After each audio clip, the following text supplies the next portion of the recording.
তাহলে কলমি শাকটা খেতে আসলে ভালো লাগে না। তো আজকে আমি আমার প্রসেসে রান্না করে দেখাবো, আর এভাবে রান্না করলে কলমি শাক সবচাইতে বেশি ভালো হয়। তো চলে যাচ্ছি মূল রেসিপিতে। একটা প্যান নিয়েছি, তার মধ্যে ২ কাপের মতো পানি নিয়েছি।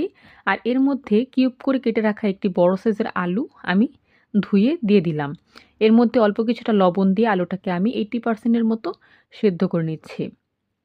কলমি শাকে আমি আলু দিচ্ছি, কারণ আলু দিলে কলমি শাকটা খেতে আসলেই খুব ভালো লাগে। 80% এর মতো সেদ্ধ হয়ে গেছে। এই পর্যায়ে আমি প্রায় হাফ কেজির মতো ধুয়ে কেটে রাখা, ডুমো, ডুমো করে কেটে রাখা কলমি শাক দিয়ে দিচ্ছি।